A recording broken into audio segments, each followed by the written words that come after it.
हाँ जी, नमस्कार, राधे राधे, जय श्री कृष्णा। कैसे हैं सब लोग? बढ़िया, मजे में, आनंद में। चलिए, ईश्वर आप सबको हमेशा आनंद में रखें, खूब मजे में रखें, खूब स्वाध्याय करें, खूब अध्ययन करें और अपने कर्म पथ के ऊपर लगातार बढ़ते चले। प्यारे दोस्तों, हम लोग बात कर रहे थे बाबर की और किस प्रकार से भारत में बाबर ने अपने प्रथम आक्रमण किए, क्या क्या चीजें रही, ये सारी की सारी बातें कर चुके। फिर जाते जाते हमने बात करी थी कि बाबर ने भारत में कुल मिलाकर के 4 युद्ध लड़े, कुल 4 युद्ध लड़े साम्राज्य स्थापना के लिए। एक तो पहला 1526 का युद्ध। 1526 में कौन सा युद्ध लड़ा गया? पानीपत का प्रथम युद्ध। ठीक है, आगे बात समझ में। पानीपत का प्रथम युद्ध आप लोगों को बताया है, मैंने आपको बताया था जब लोधी पढ़ाया, तब मैंने आपको कहा कि 21 अप्रैल 1526 ईस्वी को 21 अप्रैल 1526 ईस्वी को हरियाणा के पानीपत के मैदान में इब्राहिम लोधी और बाबर का आमना सामना हुआ। बड़ी खतरनाक बात। बड़ा एडवांस व्यक्ति था, मैंने कहा ना बाबर। तो बहुत सारी चीजें थी, थोड़ी सी, हालांकि बहुत ज्यादा डिटेल में हम चर्चा नहीं करें, ठीक है, लेकिन थोड़ा सा मैं चाहता हूं कि कुछ चीजें आप समझो, सुनना, समझना इस बात को। ये वाला जो क्षेत्र है,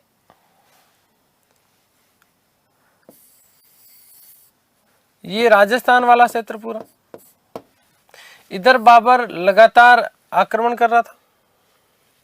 इधर हम बात करें ये पूरे के पूरे क्षेत्र की, तो एक तरीके से लोधियों का यहां पर शासन हुआ करता था। राजस्थान का एक व्यक्ति राणा सांगा। कौन? राणा सांगा। राणा सांगा चाहता है कि अपने हिंदुत्व का ध्वज फहराऊं यहां पर दिल्ली पर, भगवा फहराऊं कहां पर? दिल्ली पर। तो दिल्ली के ऊपर नजरें हुआ करती थी किसकी? राणा सांगा की। राणा सांगा की। और राणा सांगा ने इब्राहिम लोधी को पराजित भी किया था। इब्राहिम लोधी को पराजित भी किया था। इधर से यहां से एक निकम्मा आदमी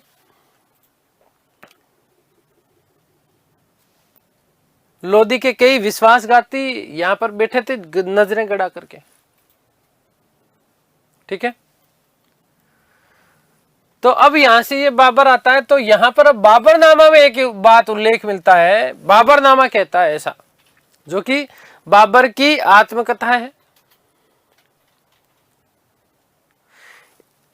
बाबरनामा में ऐसा लिखा हुआ है कि साहब, भारत के ऊपर आक्रमण करने के लिए राजस्थान के शासक राणा सांगा ने जो है निमंत्रण दिया था, क्योंकि वो दिल्ली के ऊपर आक्रमण करना चाहते थे।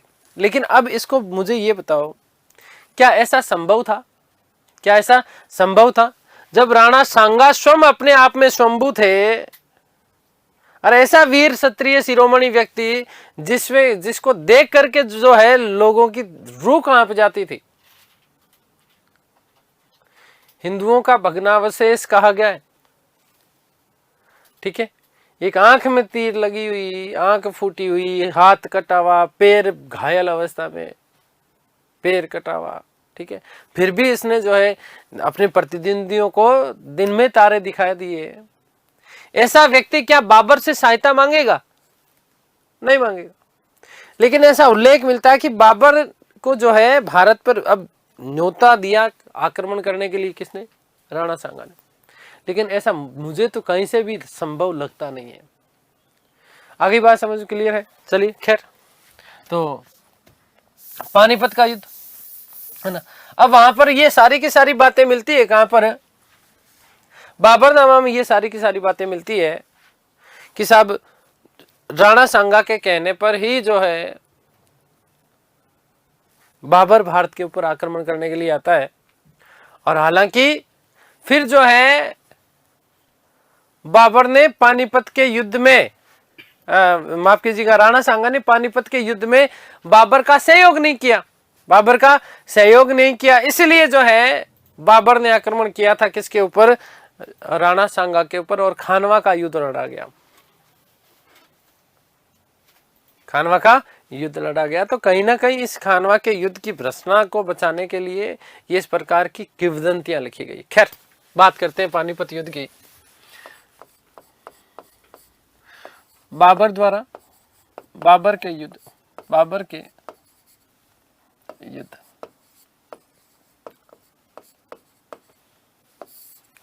नंबर 1, पानीपत का प्रथम युद्ध।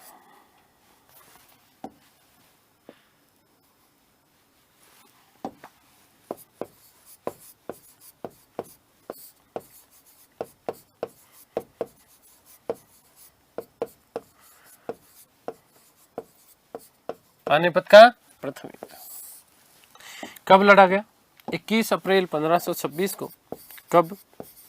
तो ध्यान रखना, 21/4/1526 ईस्वी को।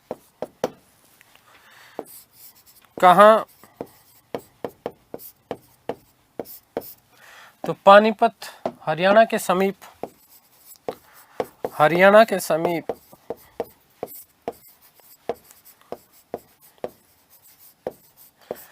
पानीपत नामक मैदान में, पानीपत मैदान।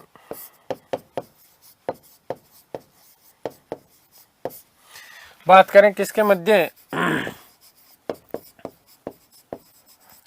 किसके मध्य? तो ध्यान देना, बाबर व इब्राहिम लोदी।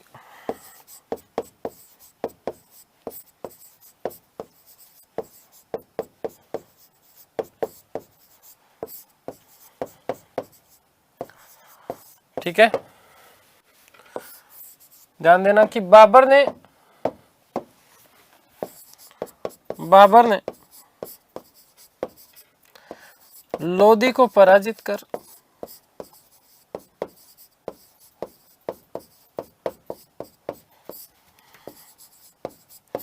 मार डाला।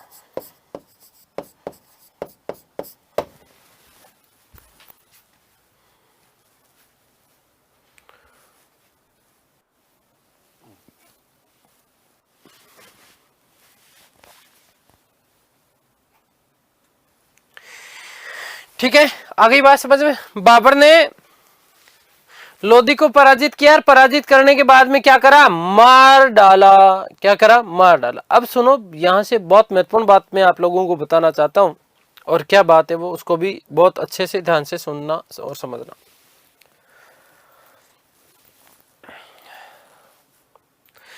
पहली बार क्या चीज? पहली बार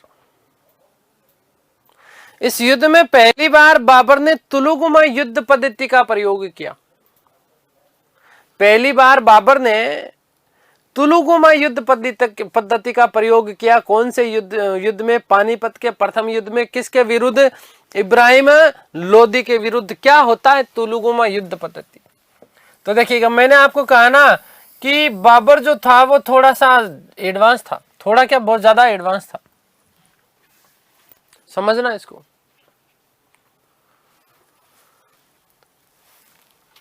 पानीपत के युद्ध में पहले ही आकर के अपनी तैयारियां करने लग गया था ये। ठीक है,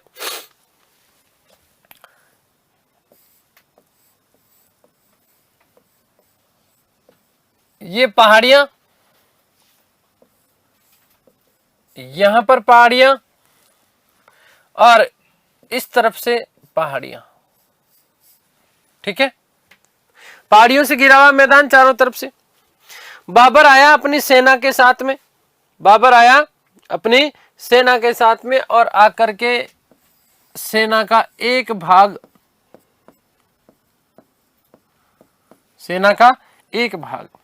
समझना इस चीज को। इस सेना का एक भाग यहां पर सामने, सबके सामने, और बाकी जो सैनिक हैं इसके पीछे। यहां पर एक टुकड़ी पूरी की पूरी, यहां पर एक पूरी की पूरी क्या है? टुकड़ी हो गई। ये लो, ये इसके साथ में पूरे के पूरे क्या है? सैनिक है।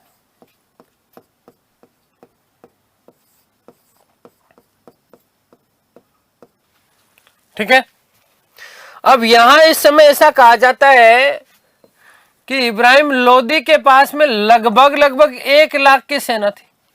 कितनी? 1 लाख की सेना।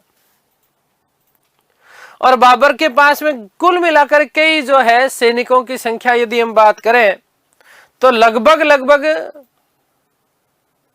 15 से 20 हजार सैनिक, इससे ज्यादा सैनिक नहीं। अब उस स्थिति में 1 लाख सैनिकों के ऊपर कैसे पार पाया जा सकता है? मैंने आपको कहा ना कि बाबरनामा में एक उल्लेख करता है कि राणा सांगा ने उसको आश्वासन दिया था कि जब तू दिल्ली के ऊपर आक्रमण करेगा तब मैं इस समय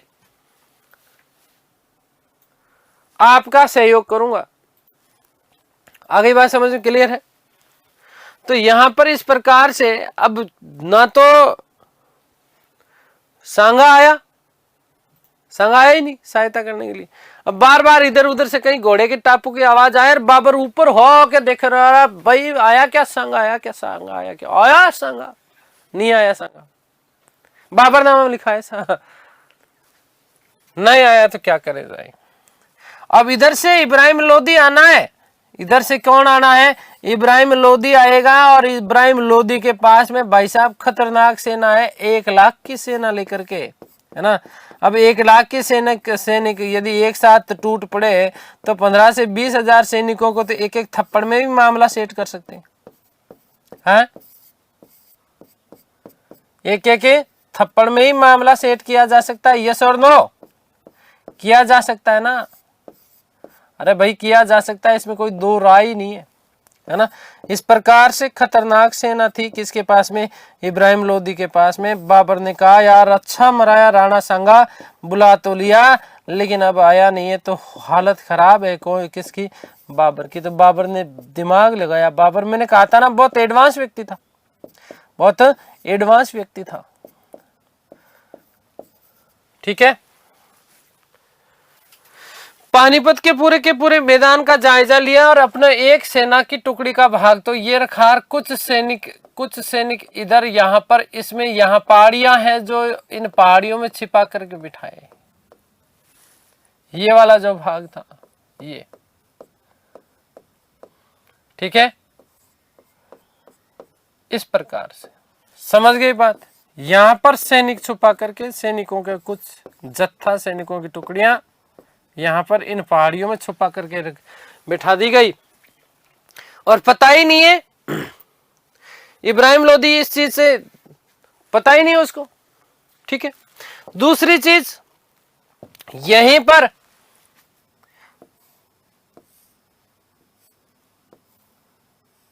ये वाली खतरनाक बात, तोप सजाई गई, तोप रखी गई और इन तोपों को बड़े बड़े रस्सों से बांध दिया गया। तोपों को बड़े बड़े रस्सों से बांध दिया गया। ठीक है, आ गई बात समझ में। और यहां पर एक एक इसके लिए क्या खड़े कर दिए? तोपची खड़े कर दिए।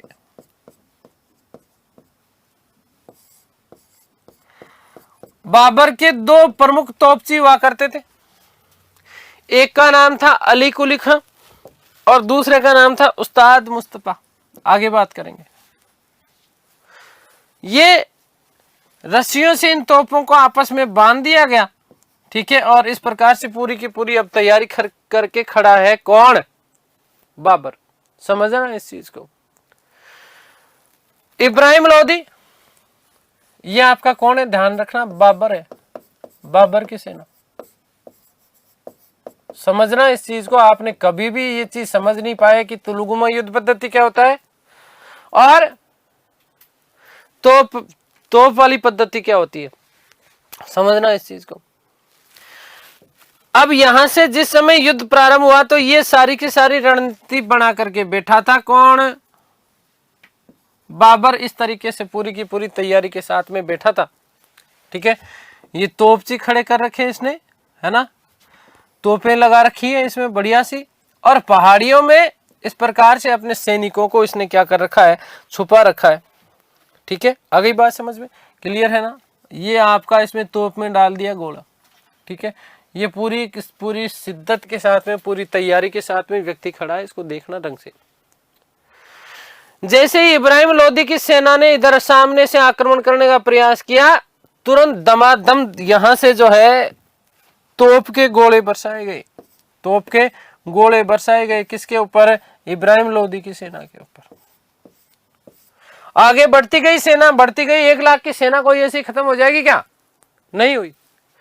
सामने ये आए, सैनिक टुकड़ियों से आपस में भिड़े, और सैनिक टुकड़ियों से जैसे आपस में भिड़े, इधर से ये छुपे हुए सैनिक यूं इस प्रकार से, क्या? इस प्रकार से आकर के चारों तरफ से इनको क्या रहेंगे, आगे और पीछे दोनों तरफ से घेर लिए गए।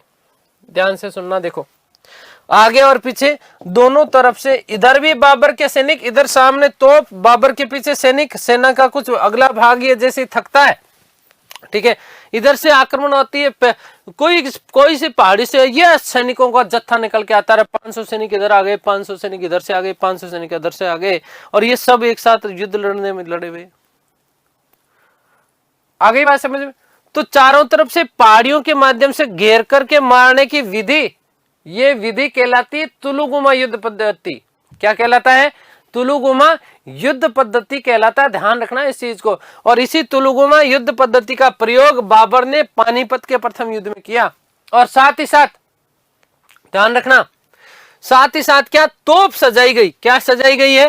तोप सजाई गई। और इस तोप सजाने की विधि को हम बोलते हैं उस्मानी विधि। क्या बोलते हैं इसको? उस्मानी विधि, या इसी को बोलते हैं रूमी विधि। क्या बोलते हैं बेटा? रूमी विधि। याद रखना। आगे बात समझ क्लियर है? तोप सजाने की जो ये विधि है, जहां एक दूसरे को, तोप को रस्सों के माध्यम से बांधा जाता है, सेना के आगे वाले भाग में रखा जाता है, और ये तोप सजाने की जो विधि है ये कहलाती है उस्मानी विधि या रूमी विधि। और छिपकर के पहाड़ियों में चारों तरफ से बाद में सेना को छिप करके, और बाद में इस सेना को घेर करके चारों तरफ से आक्रमण करने की जो विधि है, ये आपकी क्या कहलाती है? तुलुगुमा युद्ध पद्धति कहलाती है। क्या कहलाती है? तुलुगुमा युद्ध पद्धति कहलाती है। अब कई गाइड वाले क्या है, इसका गड़बड़ झाला करते हैं, है ना। तुलुगुमा युद्ध पद्धति और उस्मानी पद्धति दोनों अलग अलग है। तोप सजाने की विधि जो होती है वो तुलुगुमा युद्ध पद्धति होती है, ठीक है, माफ करना, उस्मानी विधि होती है। और पहाड़ियों में छिपकर चारों तरफ से घेर करके आक्रमण करने की जो विधि होती है, इसी विधि को हम क्या बोलते हैं? तुलुगुमा युद्ध पद्धति। और ये तुलुगुमा युद्ध पद्धति जो है वस्तुतः सेबानी खां के द्वारा सिखाई गई थी। किसको? बाबर को। और सेबानी ये वही है जिसने खाने जहां के साथ में क्या किया था? विवाह किया था। सरायुपाल के युद्ध की हम लोग चर्चा कर चुके हैं। अब आगे क्या बात समझ में क्लियर हो गई ना ये बात? तो ध्यान रखना कि बाबर ने पहली बार, इंपॉर्टेंट, बाबर ने पहली बार इसमें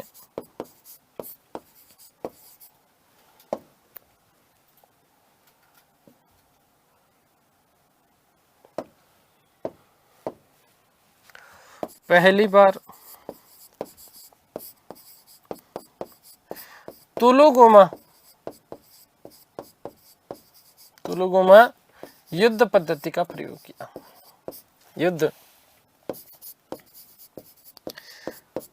पद्धति का प्रयोग किया। आगे बात समझ क्लियर है? क्या होती है तुलुगुमा युद्ध पद्धति?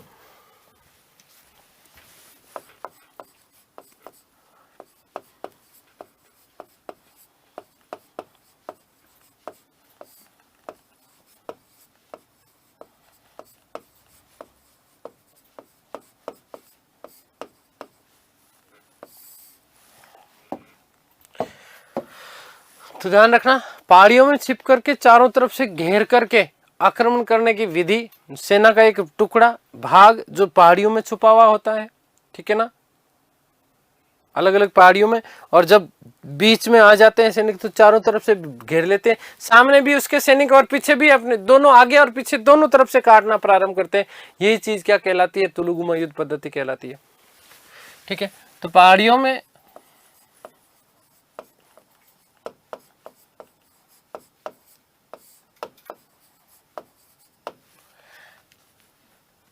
छिपे हुए सैनिकों के एक भाग के द्वारा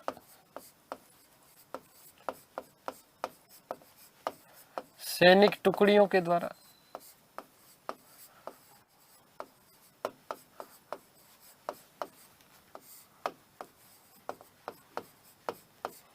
दुश्मन सेना को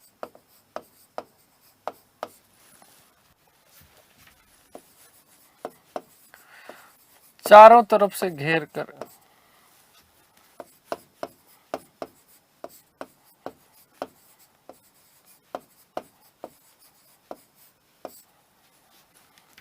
व्यू में फांस लिया जाता है।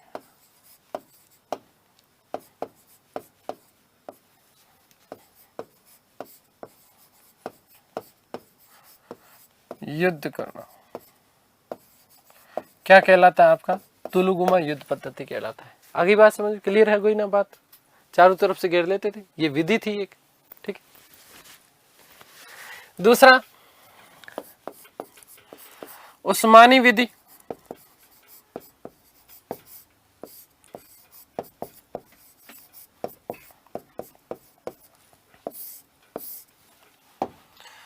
इसी को क्या बोलते हैं? तोप सजाने की विधि। रूमी या उस्मानी विधि भी कहा जाता है। तोप सजाने की विधि।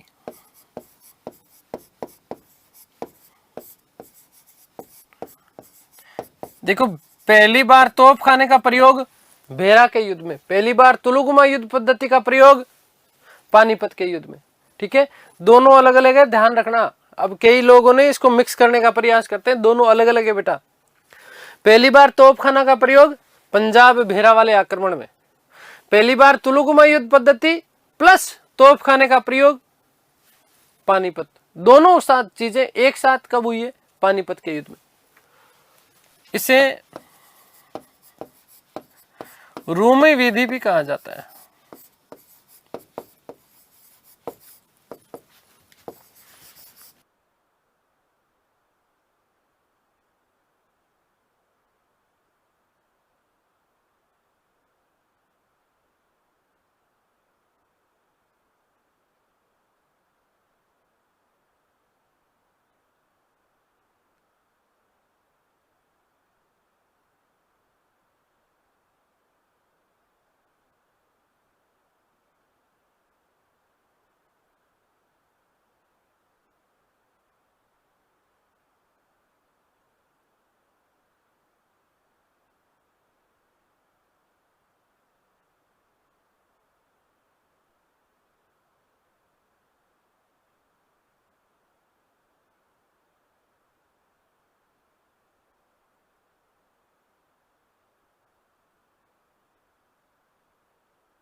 ध्यान देना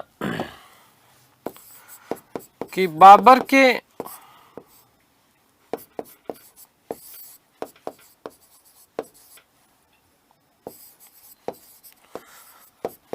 दो प्रमुख तोपची कौन कौन थे? तो उस्ताद अली कुली खां,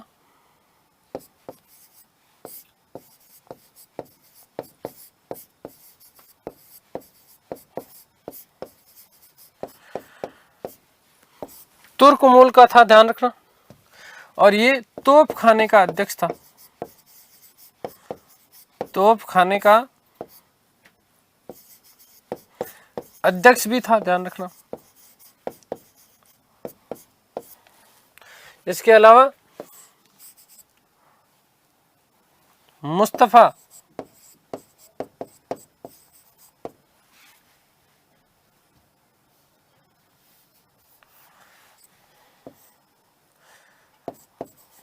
कौन था? मुस्तफा खां।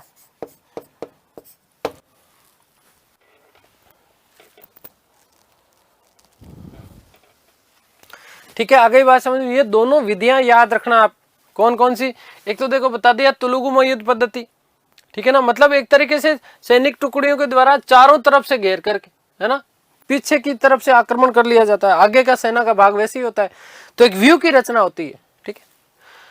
भारत में बाबर के दो प्रमुख तोपची कौन कौन थे? एक तो उस्ताद अली कुली खां था, जो कि तोपखाने का अध्यक्ष हुआ करता था, और साथ ही साथ मुस्तफा खां। कौन? मुस्तफा खां। देखो ध्यान से सुनना, इस पानीपत युद्ध में विजय के साथ ही भारत में मुगल साम्राज्य की क्या पड़ गई? नींव पड़ गई। एक इतिहासकार हुए जिनका नाम था रसब्रुक विलियम। इस रसबुक विलियम ने एक बात कही कि पानीपत युद्ध में विजय के साथ ही बाबर के इधर उधर भटकने के दिन गए। बाबर ने पानीपत में जो विजय की, ये पानीपत की विजय उसकी बहुत बड़ी विजय थी, हुआ करती थी। इब्राहिम लोदी को पराजित किया, इसके साथ ही भारत जैसा महान देश उसे साम्राज्य करने के लिए मिल गया, तो बड़ी खुशी की बात थी।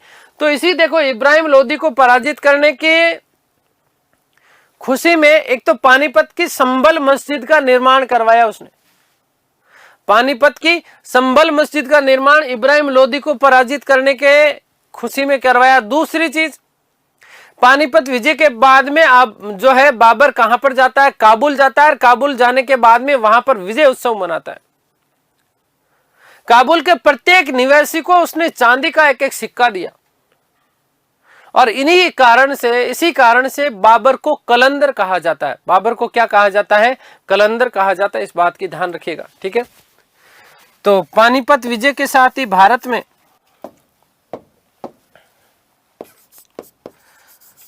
पानीपत विजय के साथ ही भारत में मुगल साम्राज्य की स्थापना हो गई। मुगल साम्राज्य की स्थापना।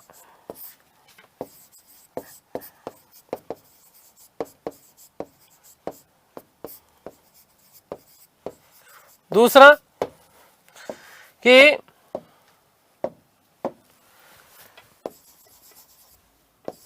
विजयोत्सव मनाने हेतु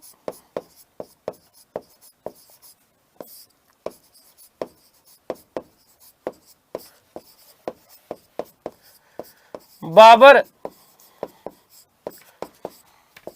काबुल गया, और काबुल के प्रत्येक निवासी को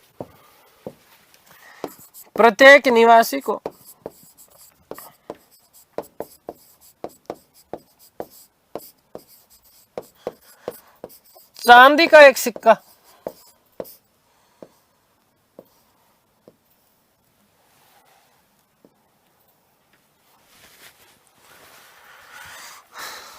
चांदी का सिक्का उपहार में दिया।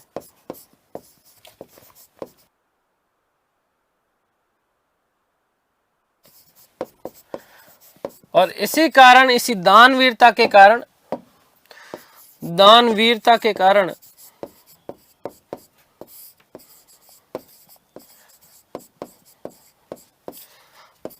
बाबर को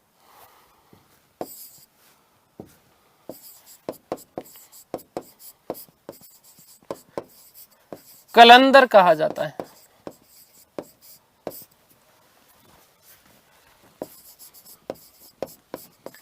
बाबर को क्या कहा जाता है? कलंदर कहा जाता है, ध्यान रखना।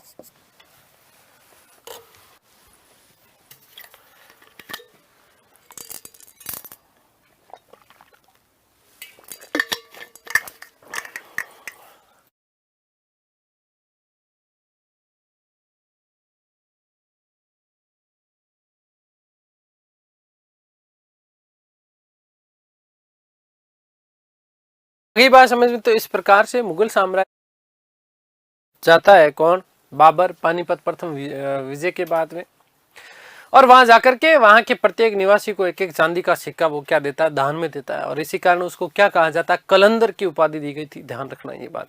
उदारवादी या उदार विशाल हृदय वाला जो शासक, उसे क्या कहा जाता था? कलंदर कहा जाता है। काबुल से वापस लौटा, काबुल से लौटने के बाद में 27 अप्रैल 1526 ईस्वी को 27 अप्रैल 1526 ईस्वी को बाबर ने दिल्ली में अपना राज्याभिषेक करवाया और भारत में तुर्की मूल के चगताई वंश की नींव डाली। ये चीज ध्यान रखना। 1526 ईस्वी में एक चीज और आगे हम लोग चलिए आगे बात करेंगे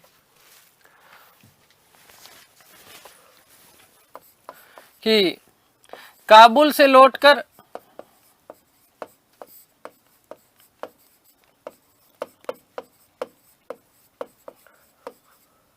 27 अप्रैल 1526 ईस्वी को 27/4/1526 ईस्वी को बाबर ने दिल्ली में अपना राज्याभिषेक करवाया।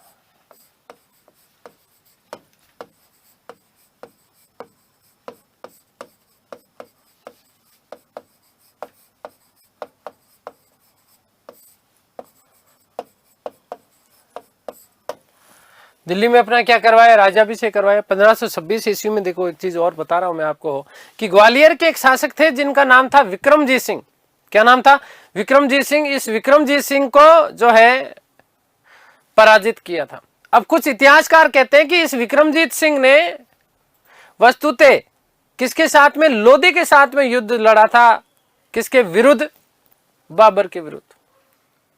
और विक्रमजीत सिंह को जो है हुमायूं ने पराजित किया और हुमायूं ने इसके विक्रमजीत सिंह के परिवार से कोहिनूर हीरा प्राप्त किया था। और ये कोहिनूर हीरा लेकर के ये किसको ला करके देता है? बाबर को। किसको देता है? बाबर को। अब ये कितना सत्य है इस बात में, ये तो हम लोग नहीं कह सकते।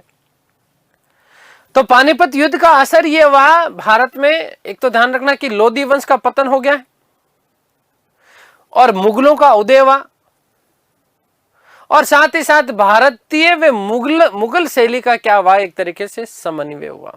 क्या हुआ? समन्वय। एक नोट लगा के लिख रहा हूं मैं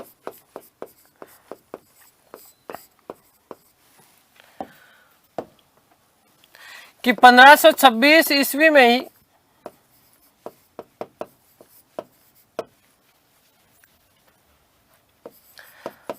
बाबर ने ग्वालियर के शासक ग्वालियर पर आक्रमण हेतु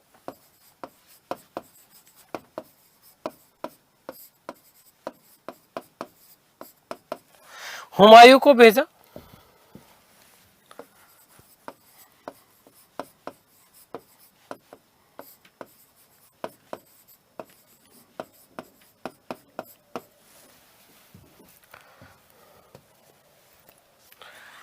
हुमायूं ने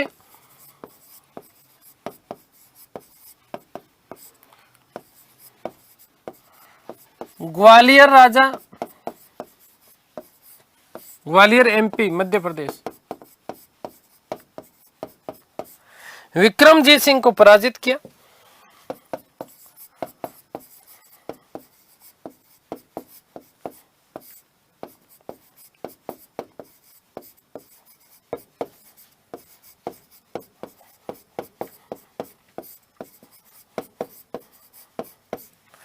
और इस विजय से कोहिनूर हीरा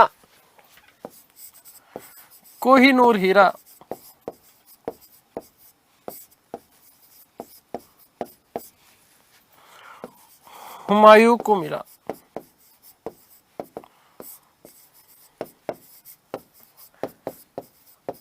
आ गई बात समझ में? क्लियर हो गई बात? तो ये बात थी। अब जो हम बात करने वाले हैं, बात करेंगे बेटा खानवा युद्ध की।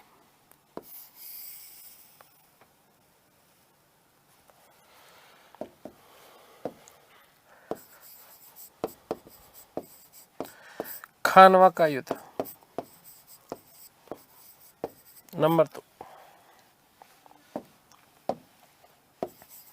कौन सा युद्ध? खानवा का युद्ध।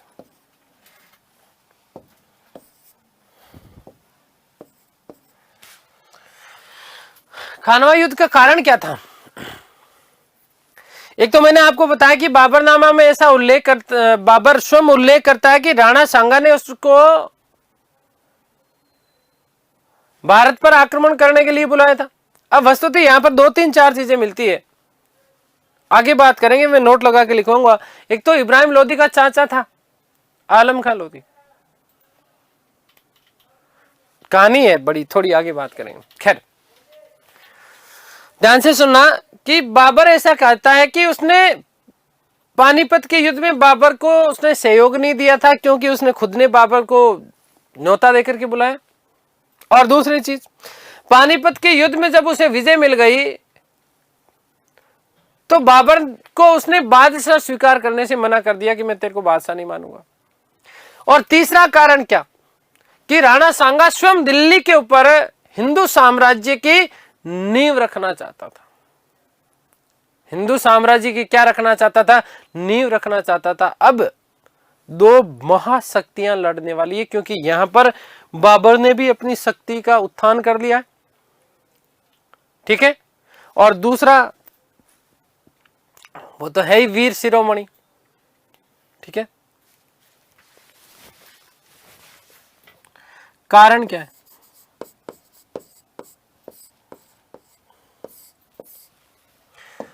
नंबर 1, राणा सांगा द्वारा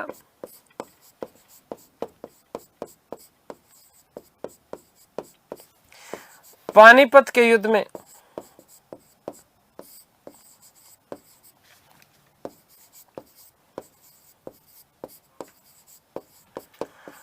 बाबर को सहयोग नहीं देना।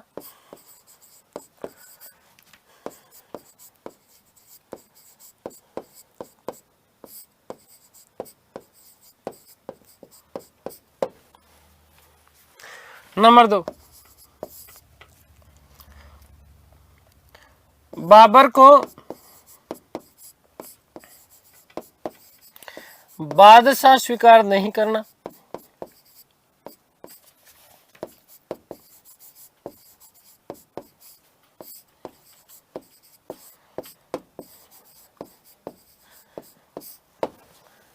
नंबर 3, कि राणा सांगा स्वयं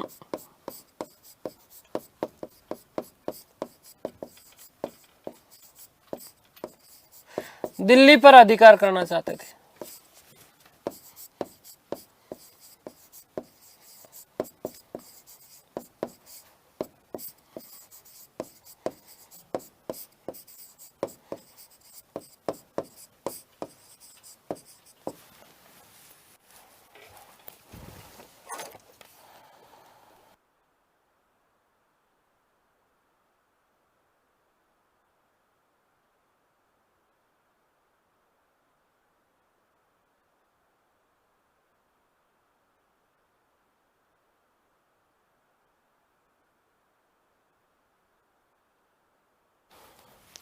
ठीक है, आगे बात समझ में क्लियर है? नोट,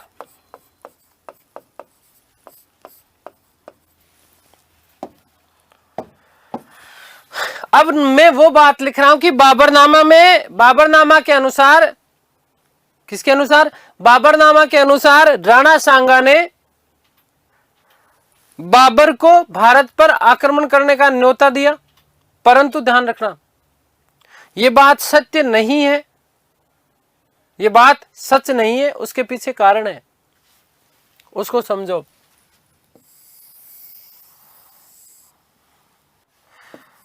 दिल्ली शासक कौन है? इब्राहिम लोदी।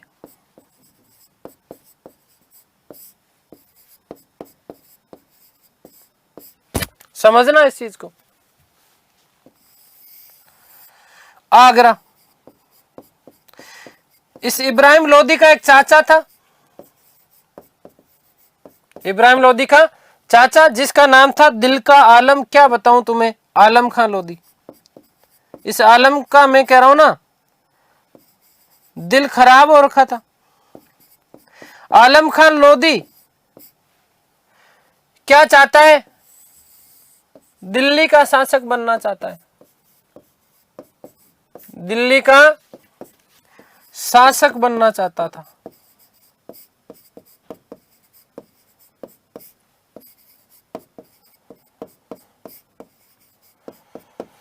ठीक है।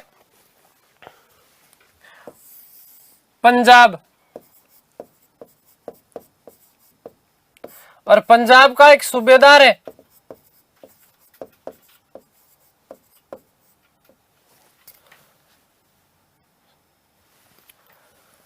पंजाब का एक सूबेदार है, और सूबेदार का नाम है दौलत खान लोधी।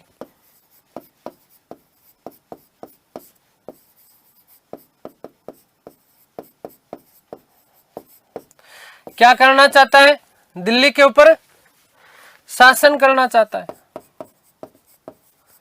शासन चाहता है। किसके ऊपर? दिल्ली पर।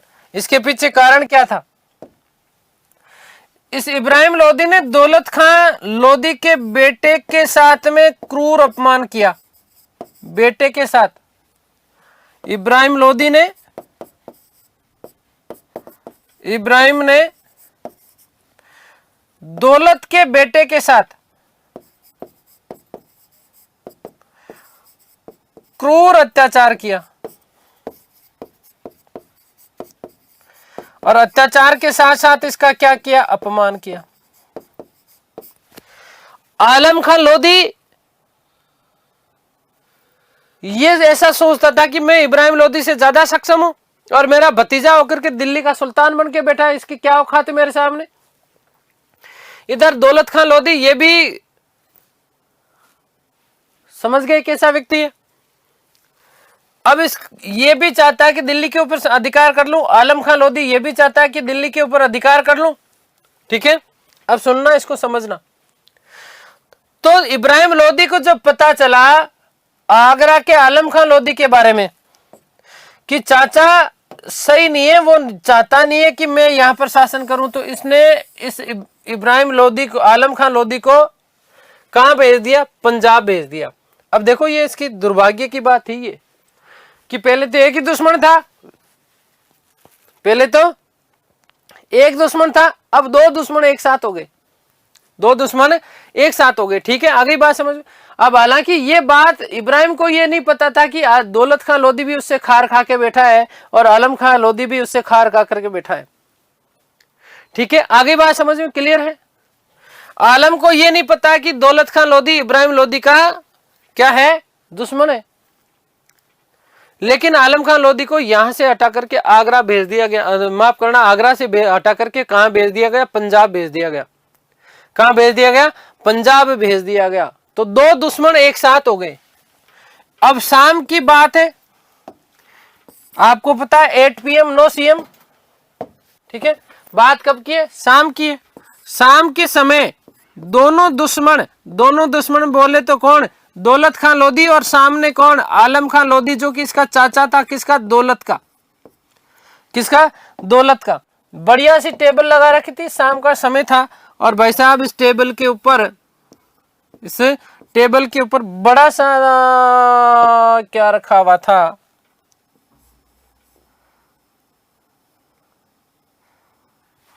भावनाएं समझ जाना आप।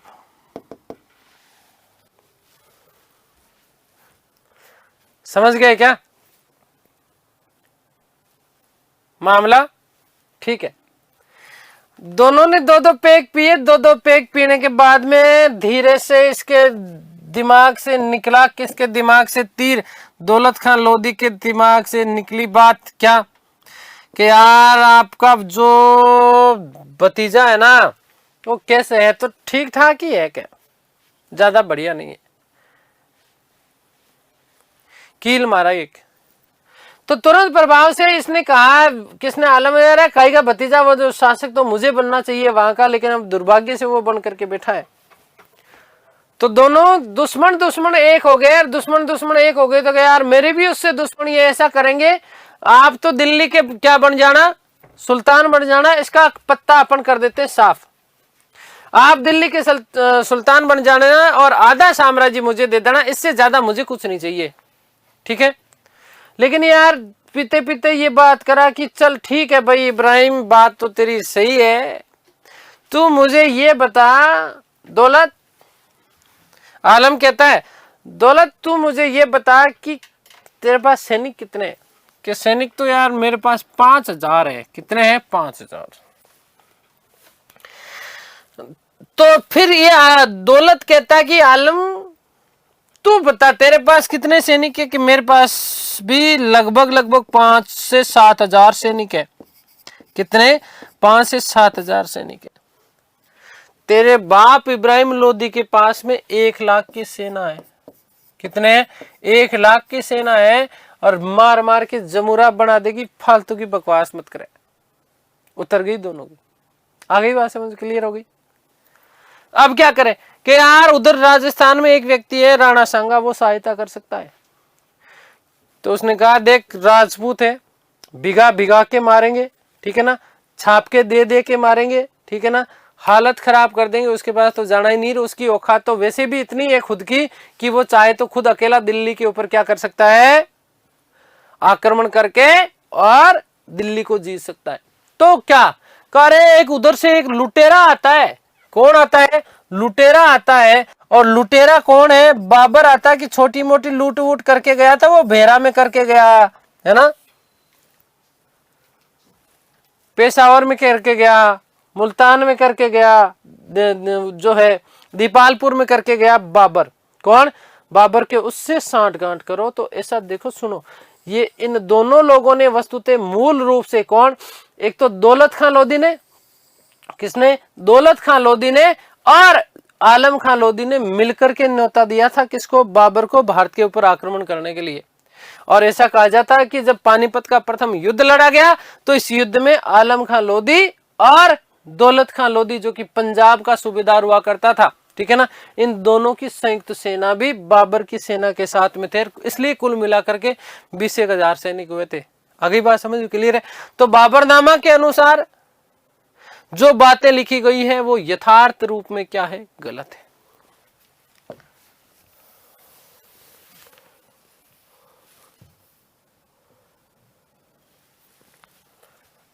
अब सुन लो मेरी बात, अब सुनो नोट कि बाबरनामा के अनुसार, बाबरनामा के अनुसार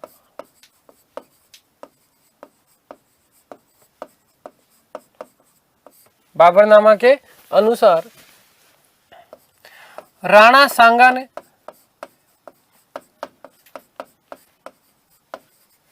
बाबर को भारत पर आक्रमण करने का न्योता दिया था।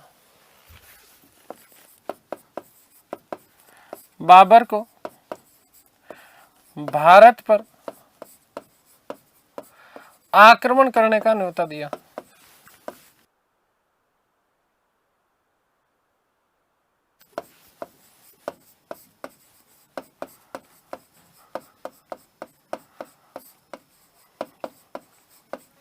ठीक है,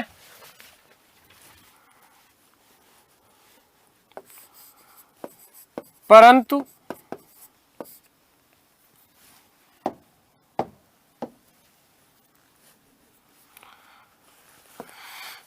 यह बात सच नहीं है।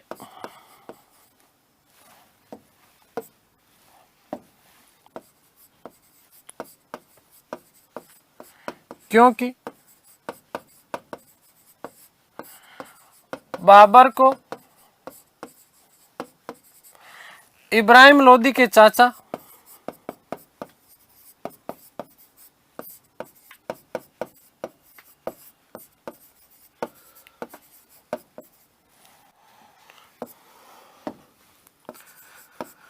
आलम खां लोधी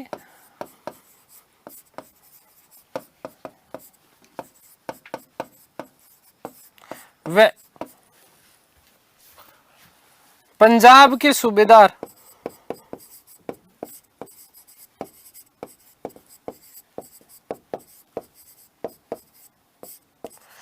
दौलत खां लोधी ने बुलाया था।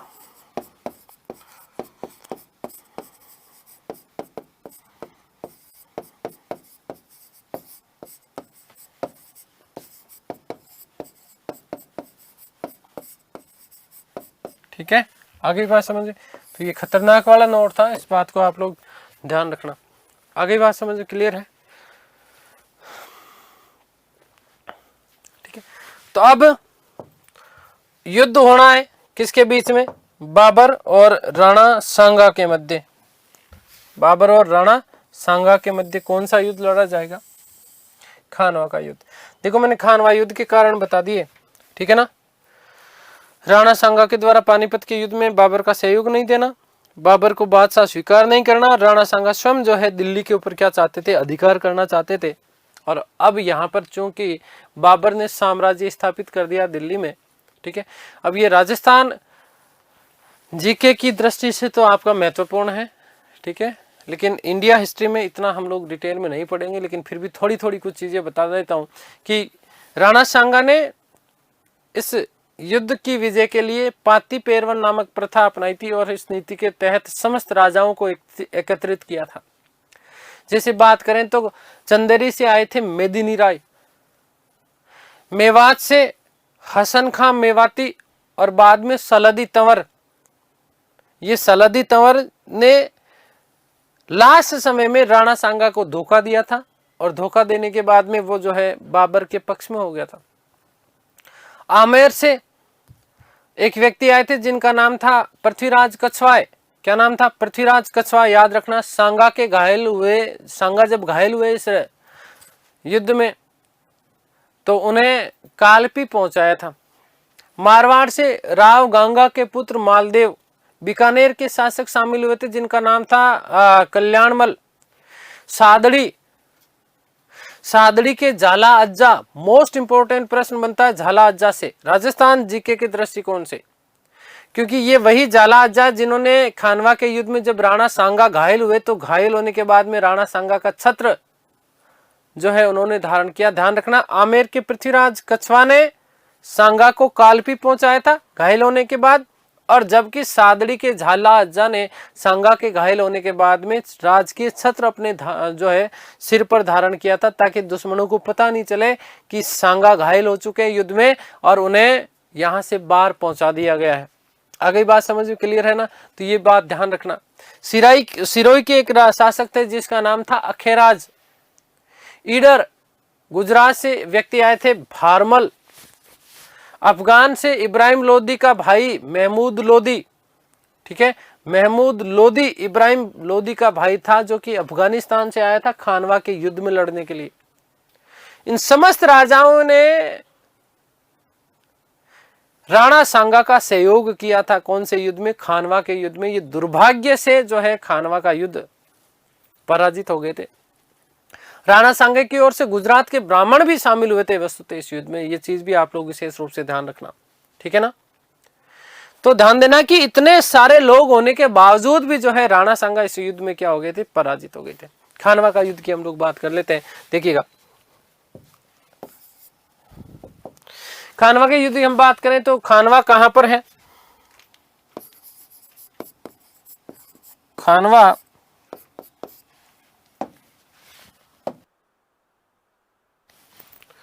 भरतपुर की रूपवास तहसील, भरतपुर की रूपवास तहसील, भरतपुर बोले तो राजस्थान, ठीक है, रूपवास तहसील में स्थित है, तहसील में स्थित है।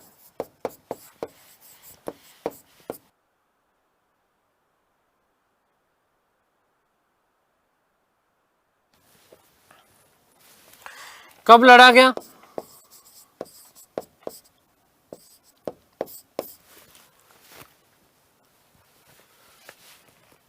तो ध्यान देना 17 मार्च 1527 ईस्वी, 1527 ईस्वी।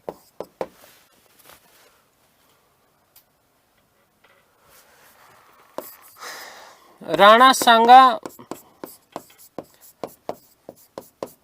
वे बाबर के मध्य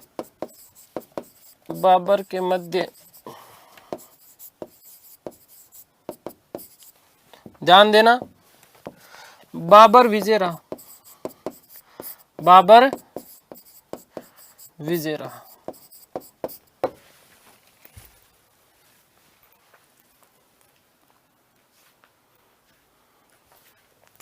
ठीक है, आगे बात समझ।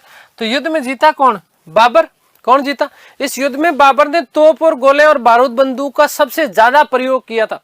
हालांकि ऐसा कहा जाता है कि जब सुबह सुबह युद्ध प्रारंभ हुआ तो तब सुबह सुबह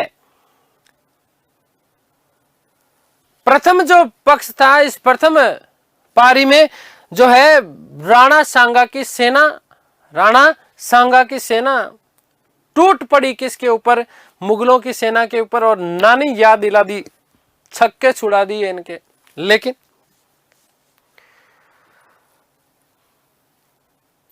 अत्यधिक गोला बारूद और तोप का प्रयोग किया गया, तोप खाने का प्रयोग किया गया। किसके द्वारा? बाबर के द्वारा। और इसी कारण लास्ट में शाम को संध्या होने से पहले पहले राणा सांगा की आंख में एक तीर लग जाता है, राणा सांगा घायल हो जाते हैं और पृथ्वीराज जो है उनको वहां से निकाल करके कालपी पहुंचाते हैं। झाला अज्जान ने राणा के छत्र को क्या किया था, अपने सिर पर धारण किया था। हालांकि इस युद्ध से पूर्व, देखो ध्यान से सुनना, खानवा के युद्ध से पूर्व बाबर की सेना जो है वो तैयार नहीं थी, बाबर की सेना तैयार नहीं थी, क्योंकि बाबर की सेना ने कहा है तू बाबर हमें मरवाएगा, तू तो ड्रम के ड्रम दारू पीता है, तेरा कोई भरोसा नहीं है, तेरा कोई भरोसा नहीं है, मरवा देगा और राजपूत एक को भी नहीं छोड़ेंगे, तेरी तोप वोप तो वो खुद उठा करके ले जाएंगे कांधों पे लांद करके, इतने खतरनाक है राजपूत राजा। और हमें इसका पहले वो स्वाद चखा चुके, मरवाएगा तू हमें, तेरे तो दारू के नशे में रहेगा तू, हमें पता नहीं चलेगा कि कब क्या कैसे हो गया। तो बाबर ने कहा ये बात, हाँ आज के बाद शराब नहीं पीऊंगा, आज के बाद शराब नहीं पीऊंगा। तो उसने शराब के बर्तन तोड़े, शराब पीना छोड़ा और साथ ही साथ उसने इस युद्ध को जिहाद का नारा दिया। जिहाद का नारा का मतलब यह होता है कि धार्मिक युद्ध बताया इसको। उसने कहा कि यह धर्म युद्ध है, अगर विजय मिली तो तुम्हें स्वर्ग मिलेगा और यदि तुम हार गए तो तुम्हें क्या मिलेगा, नरक मिलेगा। यदि इसमें जीत गए तुम तो स्वर्ग की अप्सराएं आएंगी और आने के बाद में आपको वो अपने साथ में लेके जाएंगी। आगे बात समझ में, ये धार्मिक युद्ध है, ये धर्म युद्ध का चर्चा जो है इसको नारा देता हूं मैं, जिहाद का नारा। और साथ ही साथ सैनिकों के ऊपर लगाए जाने वाले तमगा नामक जो कि एक व्यापारिक कर हुआ करता था, इस व्यापारिक कर को जो है इसने क्या कर दिया था, माफ कर दिया था। आगे बात समझ क्लियर है। इसी युद्ध के दौरान राणा सांगा की पत्नी कर्मावती, और इस कर्मावती से भी बाबर मिलता है, और बाबर ने इसी युद्ध के दौरान राणा सांगा की पत्नी कर्मावती या करेमेती या कर्णवेती, 3 नाम मिलते हैं, उन्हें अपनी धर्म पुत्री होने का बात कही थी। उन्हें हिंदू पुत्री कहकर के संबोधित किया था किसने, बाबर ने। बाबर महिलाओं का बहुत ज्यादा सम्मान करता था, ये चीज आप लोग विशेष रूप से ध्यान रखना। और इसी कारण बाद में जब गुजरात के शासक बहादुर शाह ने घेरा डाला था चित्तौड़ का, तो इसी समय रानी कर्मावती ने हुमायूं को रक्षा करने के लिए राखी भेजी थी। आगे बात समझ क्लियर है। तो देखिएगा, नोट कि खानवा के युद्ध से पूर्व, खानवा के युद्ध से पूर्व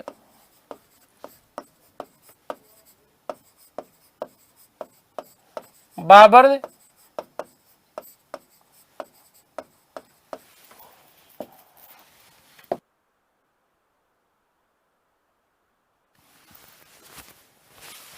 शराब पीना छोड़ा, शराब पीना छोड़ा, शराब के बर्तन तोड़े, शराब के बर्तन तोड़े। नंबर 2, इस युद्ध को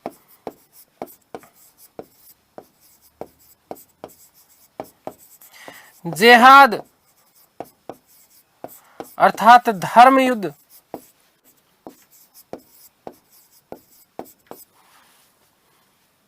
घोषित किया।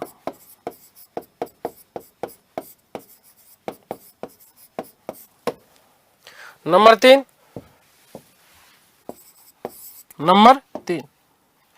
कि सैनिकों पर लगने वाले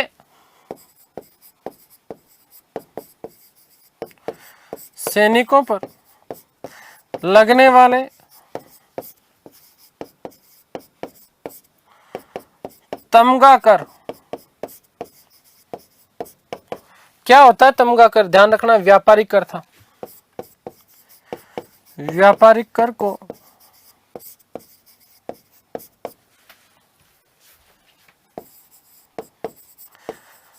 माफ कर दिया।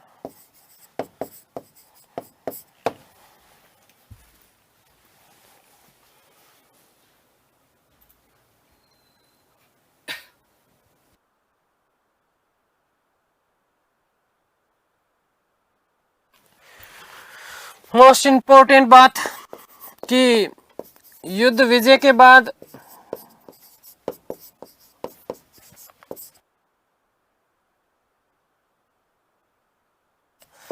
गाजी की उपाधि धारण की।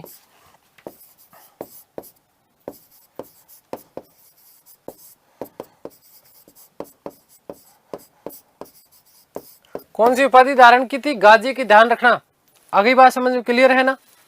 गाजी का मतलब होता है कि जिसने कोई युद्ध नहीं हारा हो, जिसने कोई युद्ध नहीं हारा हो, कोई भी युद्ध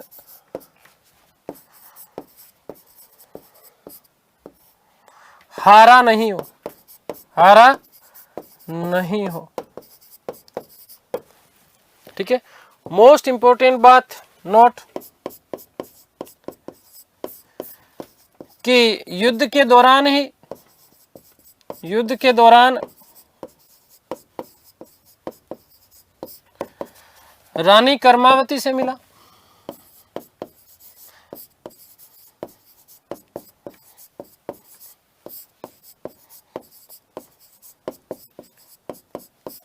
उन्हें हिंदू पुत्री कहकर के संबोधित किया। उन्हें अपनी हिंदू पुत्री कहकर संबोधित किया।